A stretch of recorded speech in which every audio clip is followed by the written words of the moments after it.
El experimento ruso del sueño. Investigadores rusos a finales de los 40 mantuvieron a 5 personas despiertas por 15 días utilizando un estimulante basado en gas. Los tuvieron encerrados en un ambiente sellado para monitorear cuidadosamente el uso de oxígeno, para que el gas no los matase, debido a las altas concentraciones de gas. Esto fue antes de que existiera el circuito cerrado, por lo que tuvieron que usar micrófonos y ventanas con grosor de 5 pulgadas para monitorearlos.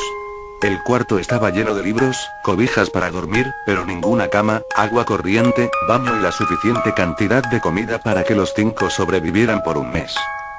Los sujetos de prueba eran prisioneros políticos y de guerra declarados enemigos del Estado durante la Segunda Guerra Mundial. Todo estuvo bien por los primeros 5 días. Los sujetos rara vez se quejaban después de que falsamente se les había prometido su libertad si aceptaban tomar parte de la prueba y no dormir por 30 días. Sus conversaciones y actividades fueron monitoreadas y los científicos notaron que conforme pasaba el tiempo, ellos hablaban sobre incidentes traumáticos de su pasado. Después de 5 días se empezaron a quejar de las circunstancias y eventos que los llevaron a donde estaban y empezaron a demostrar paranoia severa. Dejaron de hablar entre ellos, y comenzaron a murmurar de manera alterna en los micrófonos. De manera extraña, todos parecían creer que podían ganar la confianza de sus captores si traicionaban a sus camaradas. En un principio se creyó que esto era un efecto del gas. Después de 9 días, el primero de ellos empezó a gritar.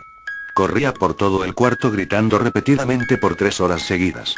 Después, trató de continuar gritando, pero solo podía dar un grito ocasional. Los científicos postularon que físicamente se había destrozado las cuerdas vocales. La parte más sorprendente de comportamiento fue cómo sus compañeros reaccionaron a esto.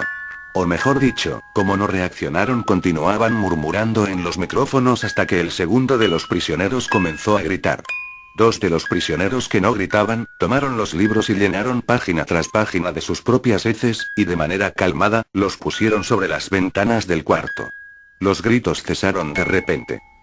Al igual que los murmullos de los micrófonos. Pasaron otros 3 días.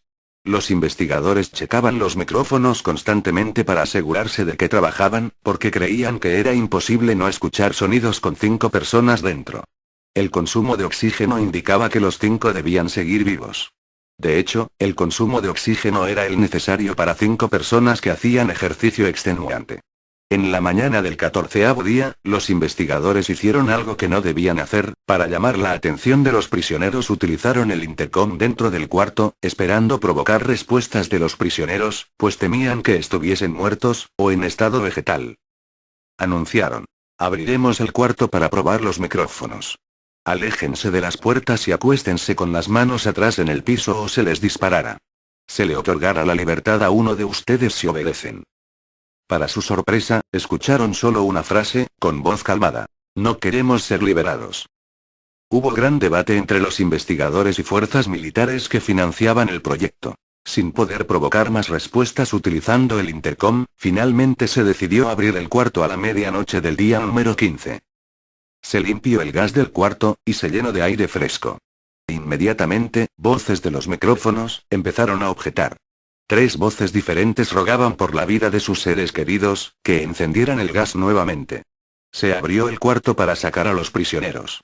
Gritaron más fuerte que nunca, al igual que los soldados, cuando vieron lo que había dentro. 4 de los sujetos seguían vivos. Las raciones de los pasados 5 días no habían sido tocadas. Había pedazos de carne de las costillas y pantorrillas del sujeto muerto colocados dentro del drenaje del centro del cuarto, bloqueándolo, permitiendo que 4 pulgadas de agua se acumulara en el piso. Los 4 sobrevivientes también tenían pedazos de piel y carne arrancada de sus cuerpos. La destrucción de tejidos y la exposición de huesos en la punta de sus dedos indicaba que las heridas fueron infligidas por las manos, y no con los dientes, como era de suponerse. Al examinarlos, se descubrió que la mayoría de las heridas fueron autoinfligidas en su mayoría. Los órganos detrás de las costillas fueron removidos. Mientras que el corazón, los pulmones y el diafragma seguían en su lugar, la piel y la mayoría de los músculos pegados a las costillas fueron arrancados, exponiendo a los pulmones. El tracto digestivo de los 4 sujetos podía verse trabajar, digiriendo comida. Rápidamente se hizo aparente estaban digiriendo su propia carne, y que ellos la arrancaron y se la comieron en el transcurso de los días. La mayoría de los soldados eran fuerzas especiales rusas en las instalaciones, pero aún Axial, muchos se negaron a regresar al cuarto para sacar a los prisioneros. Estos, sin embargo, insistían a gritos que los dejaran dentro y de manera alterna rogaron y demandaron que se encendiera el gas nuevamente, para evitar quedarse dormidos. Para sorpresa de todos, los sujetos pusieron una resistencia feroz durante la extracción. Un soldado ruso falleció cuando un sujeto le mordió el cuello, otro fue gravemente herido cuando otro de los prisioneros le mordió la arteria femoral y los testículos. Otros 5 soldados perdieron la vida, si cuentas a aquellos que se quitaron la vida en las semanas consecuentes al incidente. Durante la lucha, uno de los prisioneros dañó su bazo, sangrando de manera casi inmediata. Se intentó sedar al sujeto, pero fue imposible. Se le inyectó más de 10 veces de la dosis humana de morfina, y aún Axial luchó como un animal rodeado, rompiendo las costillas y un brazo de un doctor. Se veía latir su corazón al máximo por 2 minutos completos, mientras se desangraba, y continuó gritando por más de 3 minutos, atacando a quien se le acercara, repitiendo la palabra más una y otra vez, cada vez más débil, hasta que cayó en silencio. Los otros 3 sobrevivientes fueron inmovilizados fuertemente y llevados hacia instalaciones médicas. 2 de ellos, con cuerdas vocales intactas, demandaban continuamente más gas para permanecer despiertos. El más herido de los 3, fue llevado al único cuarto de cirugía que había en las instalaciones.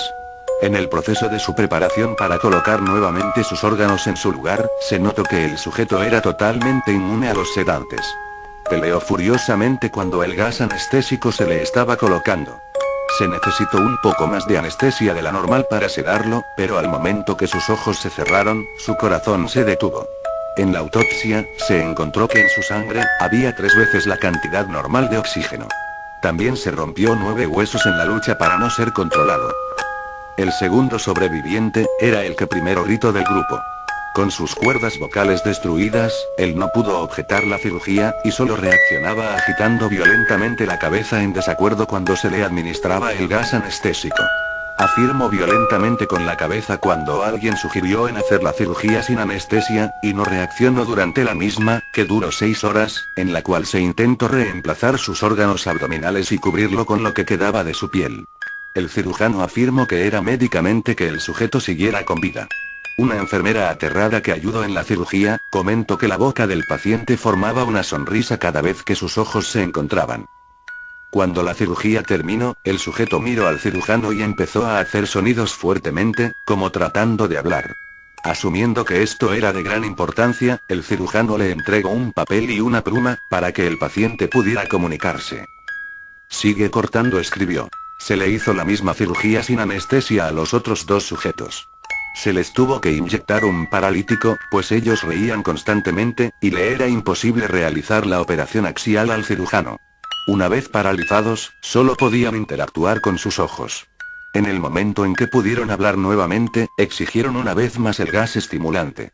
Los investigadores trataron de averiguar por qué se lastimaron de esa forma a Axial mismos, y por qué querían el gas nuevamente. La única respuesta fue: debo permanecer despierto. Se reforzaron a los 3 sujetos y los devolvieron al cuarto, para esperar su destino. Los investigadores, enfrentando la furia de sus benefactores militares, por haber fallado las metas del proyecto, consideraron dar eutanasia a los prisioneros. El comandante, un ex KGB, vio potencial en el proyecto, y en su lugar decidió ver qué pasaría si ponían el gas nuevamente. Los científicos se negaron rotundamente, pero al final, tuvieron que aceptar. En preparación para ser sellados nuevamente en el cuarto, los prisioneros fueron conectados a un monitor EEG. Para sorpresa de todos, los 3 dejaron de pelear en el momento que se dieron cuenta que los regresarían al gas.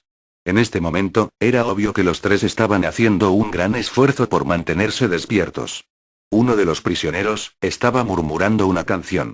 El sujeto mudo peleaba con sus ataduras de piel, como si tratara de enfocarse con algo. El último sujeto mantenía su cabeza en la almohada, y parpadeaba rápidamente. Siendo este, el primero al que se le puso el EEG, la mayoría de los investigadores monitoreaban sus ondas cerebrales con sorpresa.